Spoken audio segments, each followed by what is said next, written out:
Pas des questions trop philosophiques, des questions assez bas de gamme, des questions bas de gamme, d'accord? De journaliste, quoi. Voilà.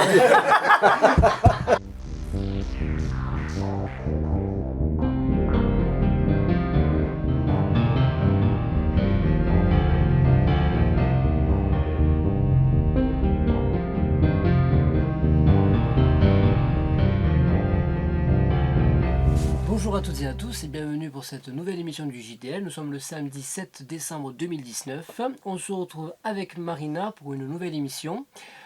Marina, ça fait une semaine moi que je ne suis pas venu sur Bagnères. Voilà, Alors, donc, les nouvelles? dis-moi un petit peu quelles sont les nouvelles de la ville. Alors, au niveau des municipales, ça bouge un petit peu. Je pense qu'on va avoir quelques surprises d'ici une semaine. Une semaine? Oui. D'accord, donc dans une semaine on refait un petit point. Voilà, dans une semaine, on refait un petit point. Par contre, sachez que le 18 janvier, sur la place, je pense, enfin, sur le marché, je ne sais pas exactement où encore, il y aura un barnum avec nous, le JDL, et le journal La Montagne. Vous pouvez présenter vos questions aux futurs candidats des municipales et ces questions seront rapportées aux candidats qui répondront par voie de presse. Voilà, donc sachez-le, prenez note, c'est le 18 janvier, samedi matin, sur la place du marché. Donc si vous êtes un représentant d'une association, un chef d'entreprise, un citoyen lambda qui s'intéresse à sa ville, qui a des questions sur des dossiers, le dossier de la Mongie, le dossier la démocratie participative sur Bagnères, comment ça va se passer, la transition écologique, les pistes cyclables, enfin bref, toutes les questions que vous posez sur les décisions politiques qui seront prises dans votre ville d'ici les 5 prochaines années, eh ben, c'est le moment de les poser et de savoir de ce fait des réponses pour qui vous allez voter. Donc prenez note de cette date. Est-ce que tu peux juste nous parler du partenariat avec la montagne? Ah oui, donc Évidemment, nous sommes très fiers. c'est un peu... donc nous avons un partenariat avec le journal La Montagne. Donc nous occupons... comment dire, on va continuer ce que nous faisons, d'essayer de sonder un peu la population sur différents sujets avec les outils vidéo, internet et la montagne, le reste de la montagne, voilà.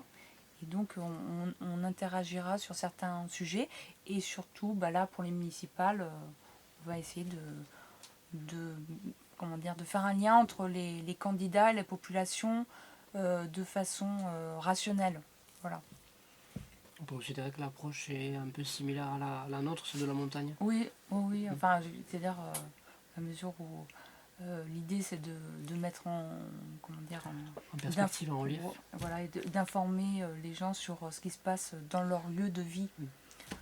Voilà, parce qu'on n'habite pas en Chine ou ailleurs, bien que ça soit intéressant d'avoir ces informations-là. Mais on est assez impuissant face à l'information à l'international. Des fois, c'est vraiment extrêmement plombant. Alors que l'information que vous avez localement, vous pouvez vous en saisir et vous pouvez agir dessus. Donc c'est quand même psychologiquement plus productif, on va dire. Tout à fait. Voilà. Donc les nouvelles sont bonnes. Oui, les nouvelles sont bonnes, ça fait plaisir.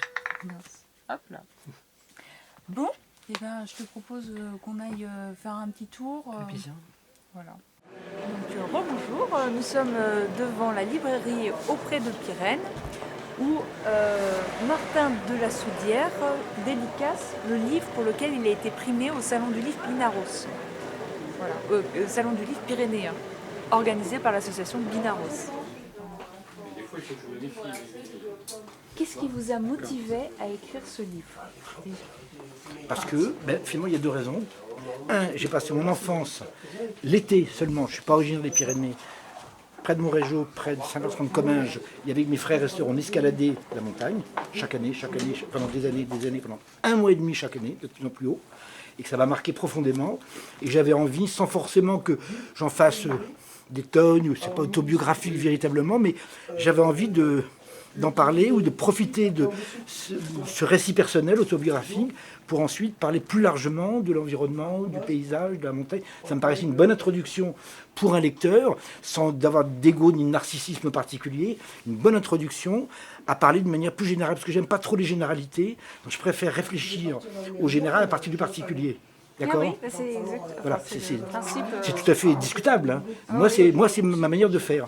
Parce que je suis ethnologue, et très souvent, plus que les philosophes et autres, l'ethnologue, en gros, pour simplifier, part du terrain, des gens, prend du temps, prend de l'espace, il reste longtemps, il écoute, etc., avec beaucoup de lenteur et d'attention. Vous voyez ce que je veux dire ?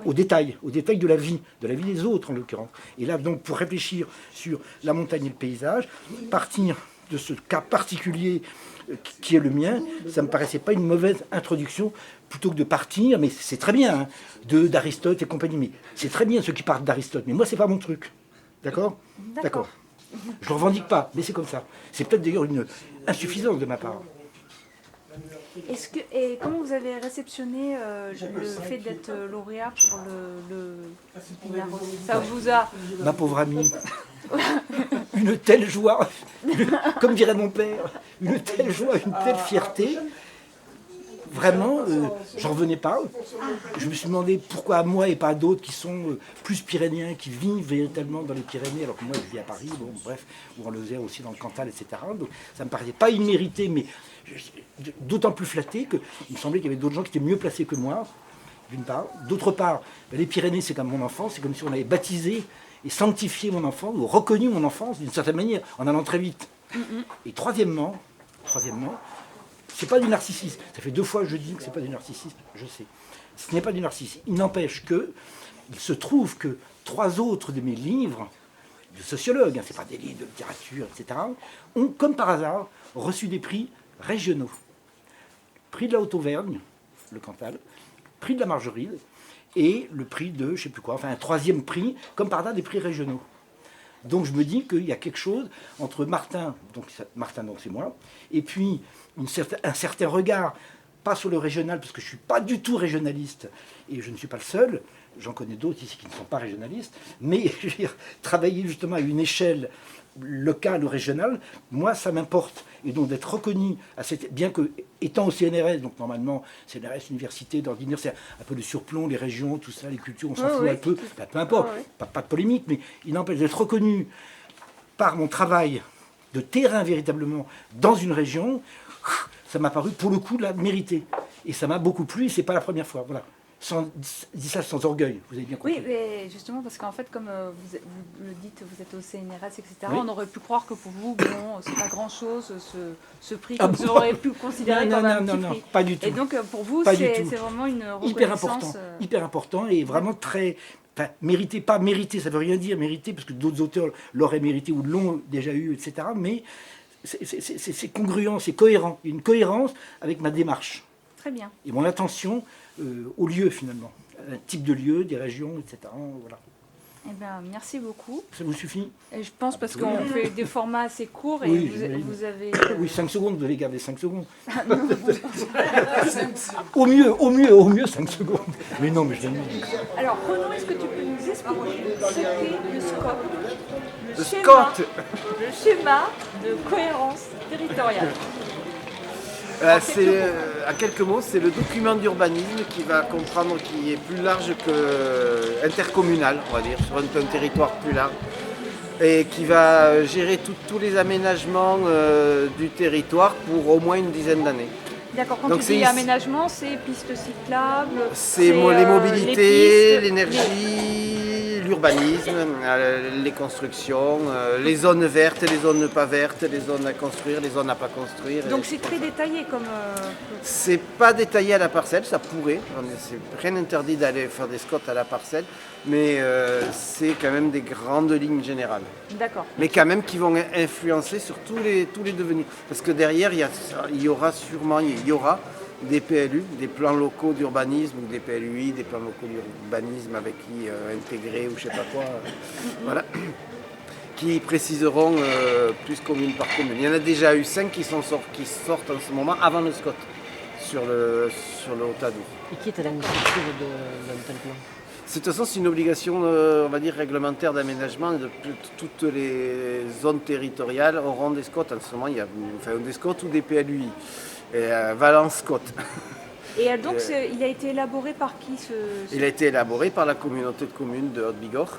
En concertation Il y a des réunions l'association, obligatoires. Non, en concertation avec les associations, on n'est pas. Il faudrait qu'on s'invite à chaque fois. On n'est pas invité en soi. D'accord.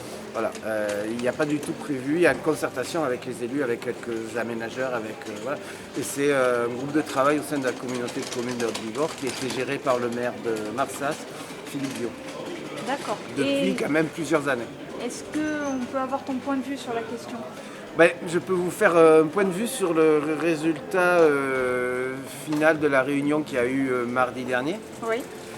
Donc la réunion l'idée- mardi dernier était faite pour présenter ce Présentation. Pour score. présenter, il y a une petite modification. Le SCOT est passé par divers échelons, divers contrôles départementaux, notamment la commission départementale d'économie, de protection, je crois que c'est des espaces naturels, agricoles et forestiers, qui a demandé à réduire les ouvertures à l'urbanisation. Voilà. Et donc c'était une petite modification du SCOT qui présentait. Mais l'idée qu'on a, c'est moi ce que j'en déduis, c'est que le travail en cohérence ou en collaboration entre les différents éléments du territoire, les diverses mairies, ça n'existe pas. En gros, chaque mairie est attirée. Moi, je veux urbaniser plus, donc je tire le plus de terrain pour moi. La plupart des questions des échanges qu'il y a eu, c'est sur ça. Et effectivement, la présentation des gens qui ont fait le SCOT de Philippe Biot, à un moment, il a présenté qu'ils ont essayé de faire un SCOT qui permettrait de produire le plus de logements possible en fonction des contraintes posées par l'État et tout ça. Donc de tirer au maximum pour urbaniser au maximum ce qu'on pouvait faire aujourd'hui. Ce qui me paraît catastrophique, c'est ce que je leur ai dit. Je pense que ça c'est génial, parce que si on se rappelle qu'on a effectivement, grosso modo, ce qu'on dit, c'est imagé, c'est un département qui disparaît tous les ans en artificialisation des terres. Oui. Concrètement, si on peut. Ça veut dire qu'on met du étayer un béton. petit peu, d'accord. C'est-à-dire qu'on met du béton, on met des routes, on met des maisons, on met Donc des la zones, terre, des zones industrielles, des zones artisanales, des zones commerciales. Parce que ça aussi, ça Au bouffe beaucoup détriment de de forêts. Au détriment de forêts, de terrains agricoles, beaucoup de terrains agricoles. D'accord. Voilà, et quand effectivement les gens d'Asté se battent pour, parce qu'entre autres c'est ça, parce qu'on a réduit ce qu'ils avaient prévu comme zone d'aménagement en extension, c'est-à-dire aux endroits où c'est pas construit aujourd'hui, c'est dans la plaine. Et on peut se dire qu'avec les urgences climatiques, urgences environnementales, urgences tout, avoir une plaine qui se construit aujourd'hui, si on veut réfléchir à plus long terme, ça ne tient pas la route. Est-ce que la construction elle est faite parce qu'il y a des nouvelles personnes qui arrivent dans le territoire et qu'il faut les loger et donc penser à des nouveaux logements, à des nouveaux terrains constructifs? Est-ce que c'est le cas? Est-ce que on est en démographie Les perspectives démographiques du département et de la Haute-Bigorre, elles y échappent pas, c'est plutôt des perspectives à moyen terme sur toutes les projections qu'on a. Oui. C'est plutôt des perspectives stables, voire légèrement déclinantes. Donc c'est pas pour Et là, répondre à un besoin de l'idée, c'est on est volontariste, donc on va construire. Mais même pour répondre à un besoin de ce type, il y a sûrement des réaffectations de logements à faire, des réaffectations de terrain, favoriser sur des maisons dans les villages, favoriser peut-être l'éclatement de la maison en plusieurs appartements, des choses comme ça. Il y a sûrement d'autres trucs sans compter qu'il y a ce qu'on appelle les dents creuses, des espaces non construits dans les zones déjà urbanisées. Même si c'est bien de laisser des dents creuses parce que c'est aussi du vert dans l'urbain. Oui. Ça se chiffre à combien ça? C'est budgétisé Non, Il y a c'est des pas perspectives, non, le SCOT, c'est pas les communes qui sont maîtres d'œuvre. Elles ouvrent à l'urbanisation. Après, Oui, le côté chacun, financier, c'est. Après, il y a des. Mais en gros, là, si je me souviens bien les chiffres, c'est 107 hectares sur la Haute-Bigorre qui sont ouverts à l'urbanisation en projet. Bon, après, c'était. Le projet initial, on devait tourner à 160 hectares quand même. Qu'est-ce qu'il y a Donc fait que ça- les commissions, la préfecture, les obligations départementales, voilà. Bon, très bien. Merci beaucoup. De rien. Merci à vous. Au revoir.